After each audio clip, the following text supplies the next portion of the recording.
Si les chiens font les yeux tristes, c'est pour mieux nous amadouer. Et d'ailleurs, c'est un avantage évolutif qu'ils ont acquis à nos côtés. Savoir inutile numéro 331. On fait difficilement plus attendrissant que nos amis les chiens. Avec leurs grands yeux tristes, leurs oreilles rabattues en arrière et leurs petits couinements plaintifs, on leur donnerait le bon Dieu sans confession. Mais saviez-vous que ce fameux regard de chien battu existe justement pour nous faire craquer ? D'après la science, il aurait même évolué au fil des siècles pour favoriser la communication entre l'homme et l'animal et permettre aux chiens de continuer à être domestiqués. Cette trouvaille, on la doit à des chercheurs de l'université de Duke. Pour les besoins d'une étude, ils ont disséqué les corps de plusieurs chiens domestiques et de loups sauvages.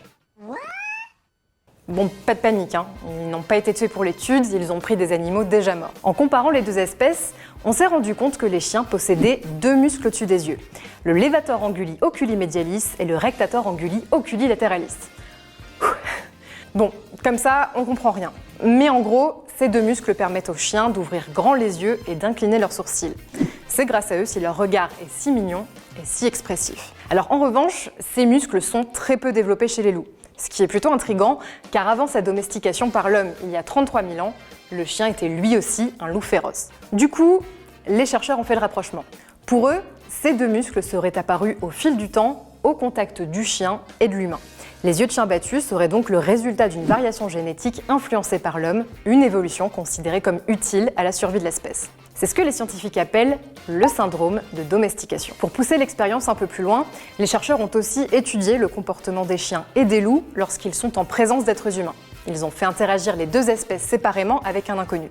Avec l'homme, le chien a multiplié les tentatives de communication en soulevant les sourcils, alors que le loup, pas vraiment. Et ce qui est fou, c'est que ce regard nous donne envie de protéger notre animal de compagnie. C'est d'ailleurs pour ça que les chiens ont un avantage sélectif par rapport aux autres espèces. Une autre étude, publiée en 2017, démontre même que les expressions faciales des chiens sont soumises à l'effet d'audience. Ça veut dire que leurs mouvements faciaux sont influencés par la présence d'un observateur. En gros, un chien va avoir tendance à accentuer ses mimiques trop mignonnes lorsqu'un humain le regarde. Ces expressions faciales sont donc volontaires et contrôlées, c'est une tentative d'interaction sociale avec l'autre. Et nous, évidemment, on tombe dans le panneau. On a remarqué que lorsqu'un chien et son maître se regardent, le cerveau libère un pic d'ocytocine, l'hormone de l'amour et de l'attachement. C'est elle qui va nous donner envie de prendre soin de notre animal et de le protéger coûte que coûte.